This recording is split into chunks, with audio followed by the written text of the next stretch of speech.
Part 2. Enjoy. Almost everyone has left. There's a few stragglers here, but other than that, we're alone. I look at the bottom of the fountain where a few coins are scattered about. The water makes them look wavering and fat. I let my fingers skim the top of the surface. The water's chilly, but not unpleasant. Why the hell does a school need a fountain? It seems like a waste of money to me. It's still pretty cool though. Sorry to keep you waiting. He holds out 2 cans, 1 grape, and 1 apple. Ooh. Apple or grape? Well, I like both, but 9 times out of 10, I'll go with grapes over apples. I pointed the grape in one hand, and he hands it over before sitting down next to me and cracking his open. So what do you think? Thinking of what? Josuke takes a sip of his juice before gesturing to the schoolyard. Of the school. Now that you've gotten a full day in, I answer him honestly. It's not bad. Definitely not what I was expecting. Josuke grins at me. All the new people say that. I guess they think it's gonna be all doom and gloom since the problem kids come from here, but it's actually really chill. I open my juice and take a sip. It's nice and cold. Does the school get a lot of new kids? You don't strike me as a problem, and damn, this juice is tasty. You don't strike me as a problem kid. He looks a little sheepish. Well, I mean, I wouldn't exactly say I'm a problem kid, but I do have a bit of a temper sometimes. Huh, I would have never guessed he has a short fuse. You learn something new every day, I guess. So is that why you're here then? Josuke shrugs, turning his juice can in his hands absently. Yeah, I was going to Morio High School, but I got in a little fight the first day of school. He shrugs again. But this place really isn't that bad. I've met a lot of cool people and stuff. And I mean, he refuses to take his eyes off his drink. I wouldn't have met you if I was still going to Morio, so there's that. I'm too shocked to say anything. I look down at my own juice and I can feel my face heating up. We sit in silence for a while, taking small sips of our drinks, just enjoying each other's company. What? Ah! Josuke hops up from the fountain and nearly stumbles over himself as he takes a few bounds away to distance himself from the fountain. I'm so confused. I look at the fountain, not understanding what has made him so freak out. What the fuck? I look at the fountain, not understanding what has made him freak out so hardcore, and that's when I see it. The turtle! No! A turtle is on the edge of the round fountain, ambling its way around. I look to Josuke, and his eyes are glued to the little critter. His chest is heaving, and his expression is wild. Are you okay? Fuck no, I'm not. Is it looking at me? He walks in a distressed circle, his hands behind his head. The little bastard is looking at me. I set my juice down and stand up, brushing off the seat of my uniform. Pick up the turtle. Chill out, man. There's no reason to be scared. Let's not frighten Josuke too much. Let's try to reason. There's no reason to be scared. Josuke barks out a forced laugh. You think I don't know that? I can't help what scares me. It's obvious he's freaked out. I don't hold his cuteness against him. It's all good, Josuke. I pick up his abandoned juice can and walk over to him. He takes the can from me and I see that his hands are trembling. Maybe we should wrap it up for the day. Josuke swallows thickly and nods his head, never taking his eyes off the turtle. We walk towards the school gate, Josuke casting nervous looks behind him, like the turtle might be lumbering towards him even now. We say our goodbyes, and Josuke is quick to take off down the slope. I stay where I am, watching him leave. Later, school rushes by, and before I know it, I'm sitting in the last class of the day. The science lab looks like the kind I'm used to. The class got divided into groups and set us in the front of... Wait, what? Into groups and set in front of us like a gallon of milk and some vinegar. Okay. Who knew it was possible to make plastic out of this stuff? I don't much care for science, so I let my group members conduct the experiment while I just take notes. Everything is going swimmingly. There's not much... Wait! Is Jotaro the science teacher? Whoa, be careful with that stuff. I turn in the direction of the panic yell in time to witness Josuke stumble backwards into a bookshelf. It was like watching the tragedy of an avalanche bury unfortunate skiers alive. Josuke toppled to the ground only to find himself pelted with whatever sciencey books that were above. I hop off my seat, ready to help him out. Everyone else clings to the beakers and microwave containers. Miss Lisa! Miss Lisa lifts her head from whatever teacher thing she's doing. I can hear Josuke groaning under the pile of books. Josuke, are you okay? Not at all. I pick the books off him one by one, finding his face behind some text dedicated to the research of electrical conductivity in certain beetles. Higashikata, stay after class to clean up that mess. Damn, Lisa's cold. What? Why? It was an accident. You made the mess, didn't you? Accident or not, and while you'll be here, you'll take over cleaning duty. Yes, Sensei. Josuke pouts, and I almost want to laugh. Adorable. I'll stay and help. I look from Miss Lisa to Josuke. Wait, really? Yeah. I mean, what, you want to deal with this all by yourself? Josuke shakes his head, nearly jumps back up on his feet. Hell no, your help would be great. Higashikata. Josuke's shoulders tense. Language. He nods and bows his head towards her. I don't know why I said feet. Yes, Sensei. Anyway, do whatever as long as that mess gets cleaned up. Lucky for you, it's not like those books were arranged in any sort of order. I look at Josuke with a smile. He smiles back in time to pout again when Miss Lisa tells the whole class to start wrapping up the plastic milk experiment. The last bell of the day has rung, and I'm alone with Josuke to rearrange the bookshelf. Man, this bites. If that guy in my group wasn't so reckless with the milk, it wouldn't have almost splashed on me and I wouldn't have bumped into this stupid thing. He kicks at the shelf lightly. I worry for a sec it'll come down on him again. So it didn't get on you? No, but it almost did. Anyway, thanks again for staying with me. I look up to respond, but we catch each other's eyes as soon as we realize we reach for the same book. Our eyes almost brush against each other, and I realize just how close we are. Josuke stares at me, full lips slightly parted as if he was going to say something. I feel my throat go dry, panic swelling in my chest. What the hell? Take your head back. Stare back! Go in for it! I can't move. His eyes catch me off guard with how gorgeous they are. I don't even feel like I'm looking at another person.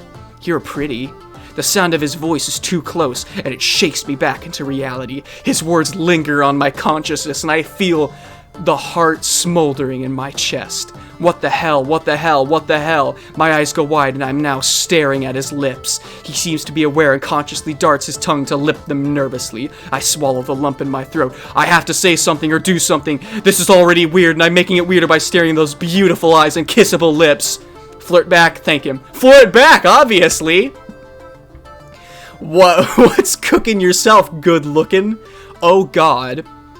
What the hell did I say? Did I say that? I feel my face lighten up. I mean, Josuke stifles a laugh and I take the cue. I shake my head with a sheepish smile. Ignore that. I didn't know what I was saying. No, it's okay. I didn't mean to, scare you.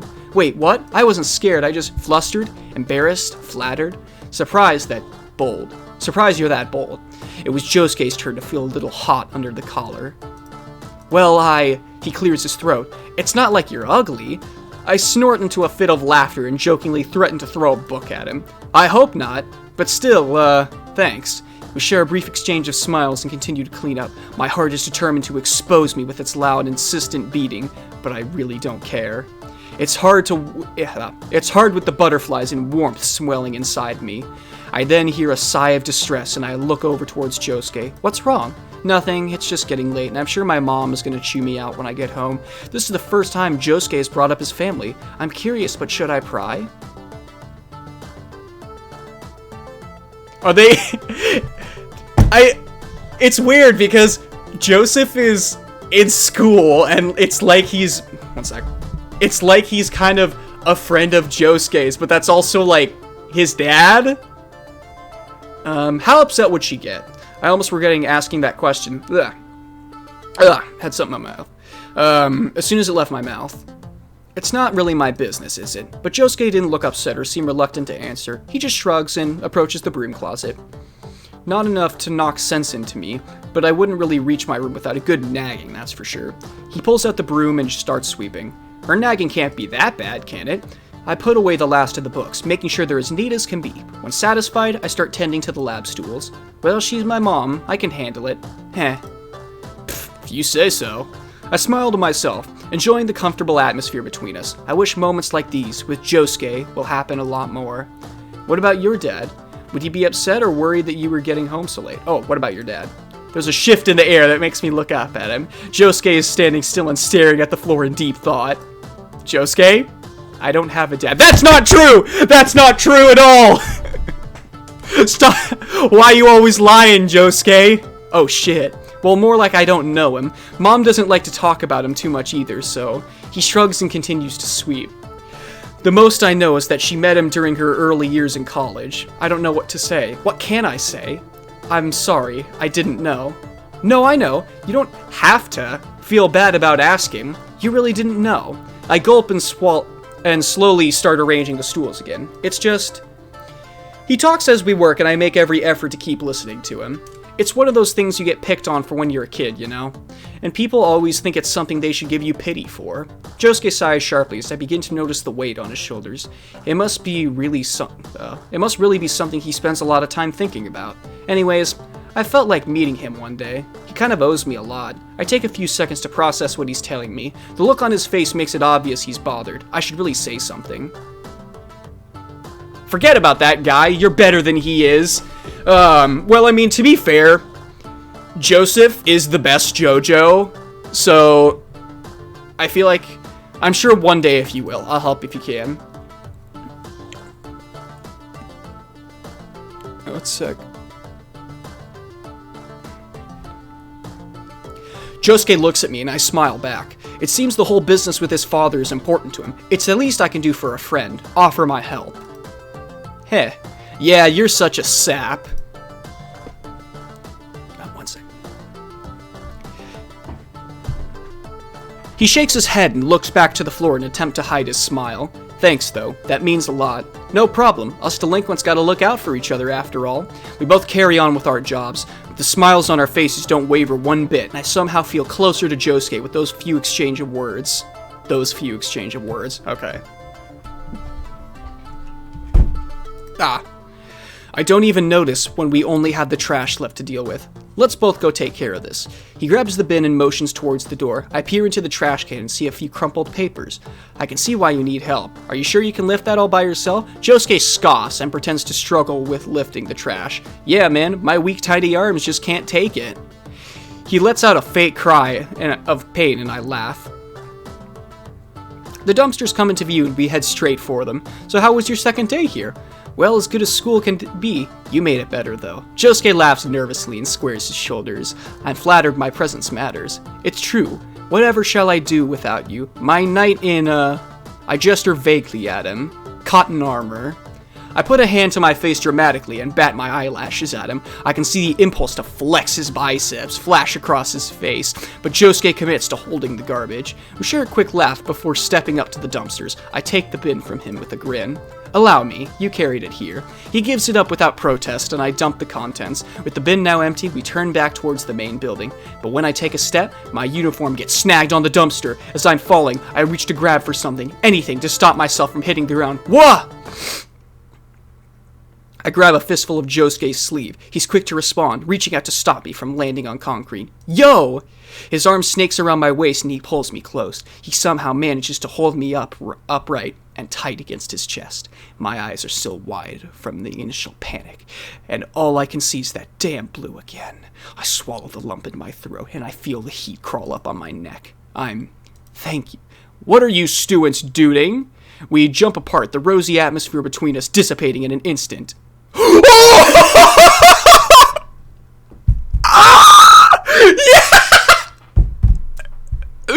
No!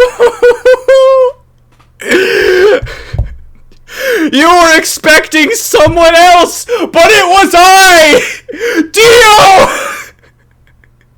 Oh shit, it's someone. Principal Dio! Oh shit, it's the principal. He looks over critically, one of his manicured eyebrows raising. How do I talk like Dio? Care to explain why you two are sharing a gentle embrace behind the building after school hours? I fell, and I caught Ben, so I wouldn't fall. That's all there is to it, honest. Our story is rushed and defensive, making it seem as fake as a politician's promise. The principal doesn't seem to buy it. His lips are pursed and his eyes are flat. Mm-hmm. Well, whatever you were doing, it better not happen again. Or you children can share sweet nothings in detention. I can feel heat rising from my cheeks. Josuke's in the same boat, at least. Sorry, Principal Dio. He picks up the trash bin, his head down. Let's go, Ben. I bow my head to Dio and follow Josuke back inside the school. God, I fucking love this! Oh, good God. I can feel the principal's eyes boring into the back of my head the whole time. We look around the classroom, making sure everything is in order. Well, it's pretty obvious we're still... Oh shit, I'm getting a phone call, 1 sec. Alright, now that we're back to that, it's obvious we're still both reeling from the accidentally intimate scene we shared. I guess I'll go bring the key to the staff room. Yeah, I guess I'll see you tomorrow. You betcha! We both part ways. When Josuke's out of sight, I stop and give myself a moment to process everything. What the hell? What would happen if the principal hadn't showed up? My heart kicks into high gear at the thought. It's way too easy for me to recall the feeling of Josuke's arms around my waist, the warm broadness of his chest, the smell of cheap cologne and hairspray. A smell I wanted to get lost in again. So yeah, boys, with that, we wrap up part 2. Yeah, pretty good episode. We finally got to meet Principal Deal! So, I hope you guys enjoyed, and, part 3 on the way. I'm Ben Insanity, and I will see you guys in the next video.